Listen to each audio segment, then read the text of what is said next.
जब तक किसी व्यक्ति की मृत्यु के बाद उसका जन्म नहीं हो जाता, वो सूक्ष्म लोक में रहता है और ऐसा मानते हैं कि इन पितरों का आशीर्वाद सूक्ष्म लोक से परिवार जनों को मिलता रहता है। पितृपक्ष में पितृ धरती पर आकर अपने लोगों पर ध्यान देते हैं और आशीर्वाद दे करके उनकी समस्याएं दूर करते हैं। पितृपक्ष में हम लोग अपने पितरों को याद करते हैं और उनकी याद में दान और धर्म का पालन करते हैं। यानी जो हमारे पूर्वज हैं, जो हमारे पितृ हैं, वो सूक्ष्म लोक से धरती पर आ करके अपने लोगों को आशीर्वाद देते हैं और जो परिवार के लोग होते हैं वो दान करते हैं, मंत्र जप करते हैं, अनुष्ठान करते हैं ताकि पूर्वजों की आत्मा को शांति मिले।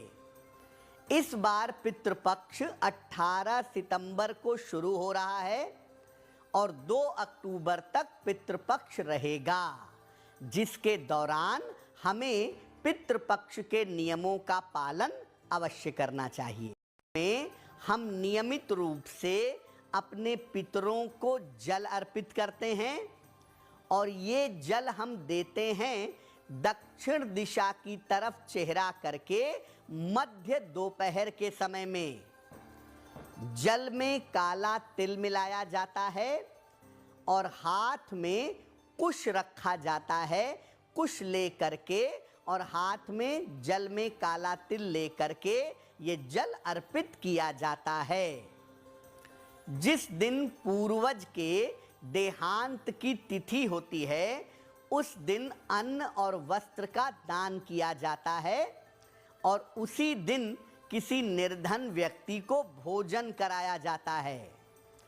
ऐसा करने से इसके बाद पितृपक्ष के काम समाप्त हो जाते हैं। बहुत सारे लोग अपने पूर्वजों के देहांत की तिथि पर दान कर देते हैं और उसके बाद भी जब पितृ विसर्जन अमावस्या आती है तब भी दान करते हैं और तब वो पितृपक्ष का समापन कर पाते हैं। दोपहर के समय उन्हें जल अर्पित करें और शाम के समय उनके सामने धूप बत्ती और दीपक जलाकर उनसे प्रार्थना करें।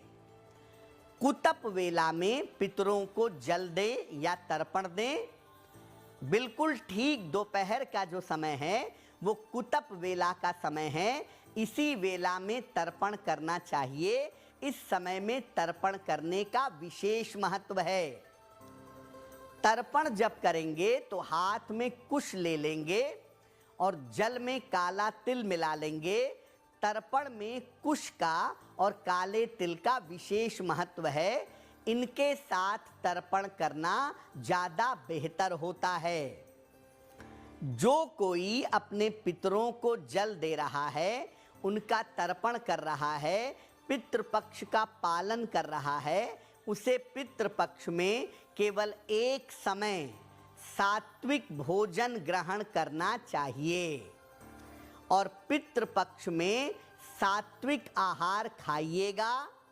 प्याज, लहसुन, मांस, मदिरा का प्रयोग पितृपक्ष में मत करिएगा।